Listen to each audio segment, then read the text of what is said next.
All right, this is part 4 of the Tractive effort trilogy. It centres on the lessons I learnt in preparing the first 3 parts and also on the comments to Hyce's recent video comparing steam locomotives' ability to haul and diesel electric locomotives' ability to haul. Some of those comments centred on the Tractive effort equation, and they show 2 threads. One is a desire to rewrite the equation. The equation dates in its purest form from 1834, so we're leaving our run a bit late. The other thread is not really understanding the equation because it is counterintuitive. So we're going to consider those 2 things, and in doing so, we're going to divide the equation into 2. And first we're going to look at 0.85 of boiler pressure. Right, we know what boiler pressure means. It's the pressure showing on the gauge, which at starting, that boiler pressure, depending on the load hooked on the drawbar, is going to be up near the red line. So the thing we need to consider is the 0.85. That modifier was a later addition to the equation. When it was first stated, that modifier was absent for a number of reasons that need not concern us. In one of my videos, I gave a list of what I thought was rolled into the equation. There are 2 mistakes with that list, and I'll get to those mistakes. But the list is here. Water vapor in the live steam, associated temperature drop, machine friction, cutoff, back pressure, area of the piston rod.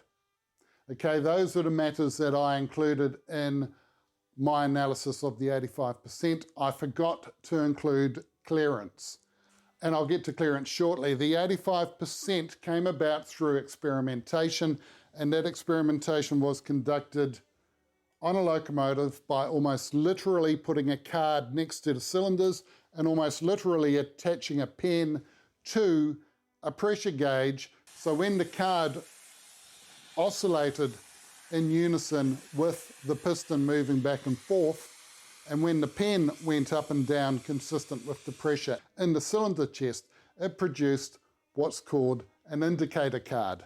That indicator card was used to arrive at indicated horsepower or cylinder horsepower. It also gave another figure which is important for the purposes of tractive effort, mean effective pressure. So what they did is they gathered up a whole heap of these indicator cards, collated them, arrived at the conclusion that 0.85 was the appropriate modifier for startup. And they plotted mean effective pressures in this graph here. And you can see along the top there that the 85% holds up for a reasonable period of time, and then the curve drops down as cylinder speed increases. Here's a theoretical indicator card, and it's worth having a look at, and I'll take you on a tour of it. We start at this point here, which is when the live steam port opened, and it remained open through the cylinder stroke until this point here when it's cut off. We then see the downward curve. That's the expansion curve, and it lasts through to the point where the exhaust port opens. We then see a further pressure drop as the piston moves back, and that line it moves back on represents the back pressure. We then see an upward curve, and that little segment that is marked by the curve is clearance. What clearance means is that the piston, when it moves through the stroke, does not bash up against the end of the cylinder. It stops short. And at the head end, it stops short as well. This is to avoid the unnecessary forces and wear created by having a piston crash into the end of the cylinder. Clearance, I forgot to add to my list. I should have. I apologize. The piston rod area, aside from informing the volume of the steam, is not necessarily taken into account. But when indicated horsepower is calculated from, in part, the mean effective pressure, it is taken into account. But that's for a horsepower calculation, not a tractive effort calculation. If you look at the comments on Hyce's video, you will find in there mentions of the 0.85% having nothing to do with cutoff. Clearly it does, because cutoff informs that curve, and that curve informs the mean effective pressure. There's one idea circulating about how the 0.85% is arrived at by a combination of 1/4 of pi multiplied by 0.9, the 0.1 being the allowance for machine friction. Friction is not included, it's specifically left out. However, if you see a tractive effort equation, or if you live in a country where a modifier of, say, 0.6 was used, that is normally a sign that the locomotive's friction was taken into account. But the 0.85 simply does not. It leaves it to the individual roads to account for the friction inherent in their locomotives, multiplied by the average of the sine waves of the torque produced by the two-cylinder locomotive as it unfolds during one revolution of the driving wheels. It's a fair amount of coincidence, I suppose, that we end up with a relatively similar figure, but it is clear in the literature that the 0.85 is mean effective pressure, and it is calculated from the cylinder. The other thing that 1/4 pi times 0.9 times average of the waves fails to take into account is that the equation requires 4 times the area of a piston face. And that brings us to part 2 of the equation. Part 1 being the modifier of boiler pressure, part 2 being the, I like to call it the oomph.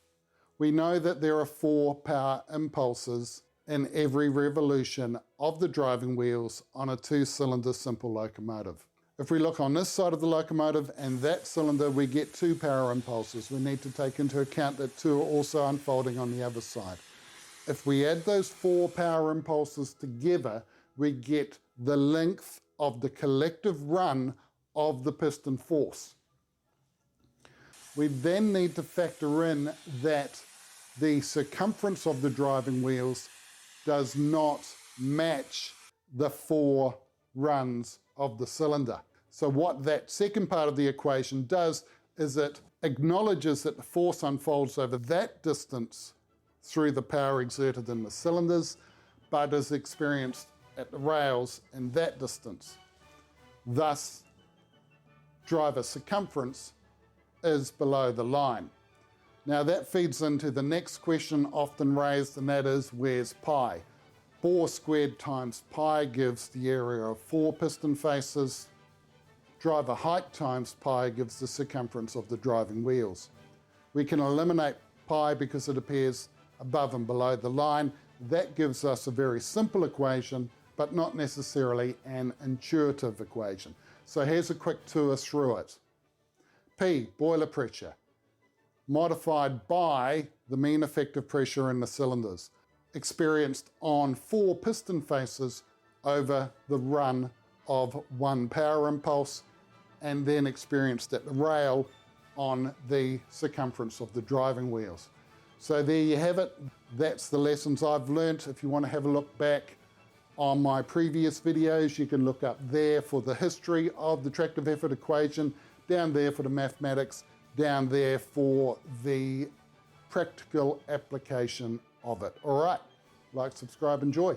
Cheers.